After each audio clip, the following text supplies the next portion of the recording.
Hi, good day.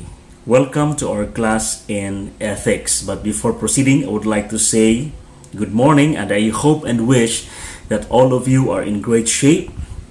You are in good mood in watching my video and learn something from my lesson today. So, in the previous topic, we talked about goodness.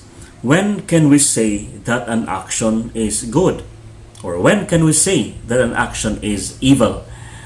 And so in that discussion, we learned about the pleasure and pain principle as basis in determining what is good and what is evil.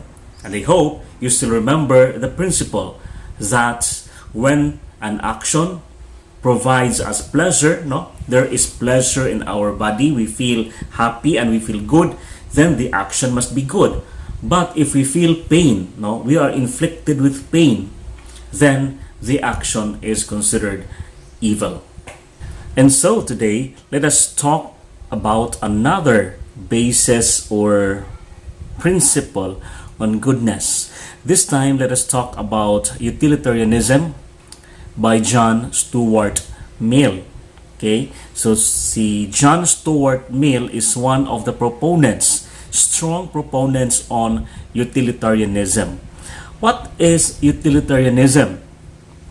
Kung maghisgota about utilitarianism, we are talking about usefulness.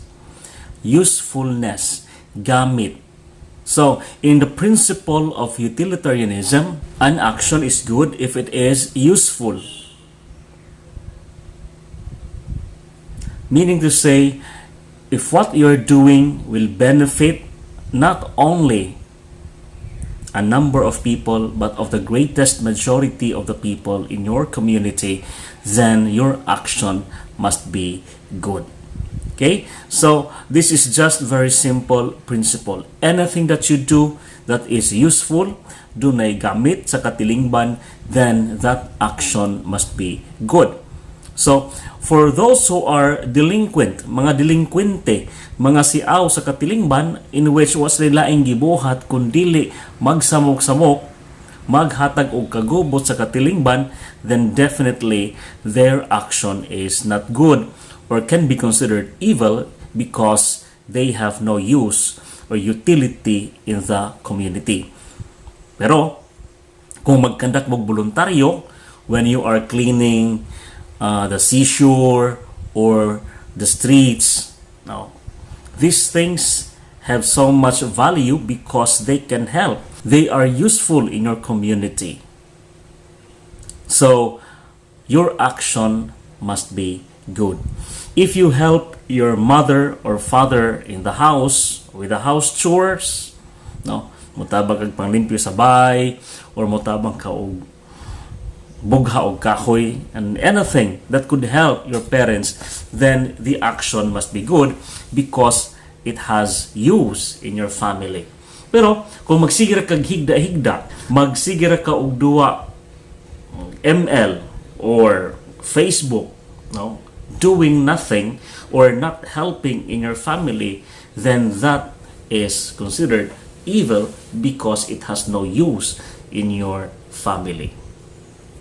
Moreover, when we talk about utilitarianism, we also talk about happiness, kalipay, because things that are useful will make us happy, and things that are not useful for us, of course, they don't make us happy. So happiness is one of the measurements that will help us determine whether a thing is useful or not. And this happiness will not only involve a few people or a number of people, but of course, it must involve the greatest number of people. Meaning to say, when we speak of happiness, it should be felt not only by a few, but it must be felt by most or the majority of the people. Why is it so? Because there are things that might make some people happy, but makes the rest of the members of the community sad. Di po ba? Na ay mga sitwasyon nga ang nalipay nga mayra o mas nasakit ang kinadaghanan. So, in utilitarianism, it is important consideration that when we speak of happiness, it must not only involve a few, but the greatest majority of the people must be happy.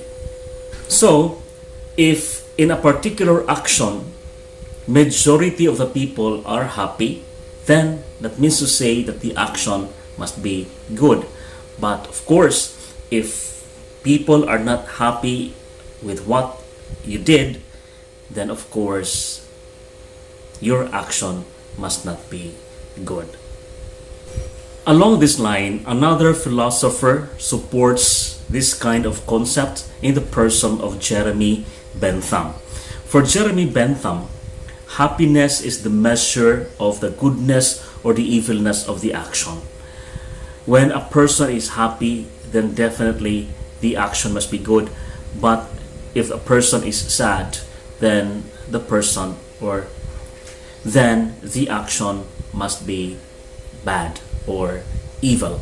But it is on this context that this standard of morality becomes weak. Because we people, we have varied understanding and perception about what is happiness.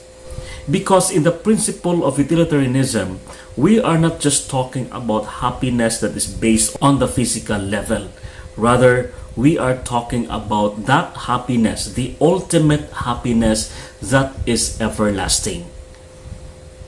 If a thing or if an action will cause you happiness that is everlasting, then the action is good. That is the principle of utilitarianism. But the danger is, we human beings, we have this understanding of happiness that is based on the physical, meaning to say the material things that can make us happy. This happiness is only temporary. Happiness that will not last long. For example, you have this desire to buy a new cell phone or a new laptop or a new gadget for that matter. So with the desire of your heart, you are able to realize that. You are able to buy a new high-end cell phone and that makes you happy. You are very happy. No? But that kind of happiness is not lasting. Perhaps you are happy for a day or a week or even a month. But later on, that happiness will start to fade. And in fact, there is another desire in your heart to buy the most latest model of cell phone. See, we are not satisfied. What makes us happy today may no longer be our happiness tomorrow. And so in utilitarianism, it is made clear that when we speak of happiness, it is not based on the physical, material things, but rather it should be on the spiritual level. Happiness that is everlasting. Happiness that will last. So, what do you think? How do you see utilitarianism as basis of goodness? Do you think it is an effective basis of morality? Meaning to say, it is just easy to determine whether the action is good or evil on the basis of usefulness? Okay?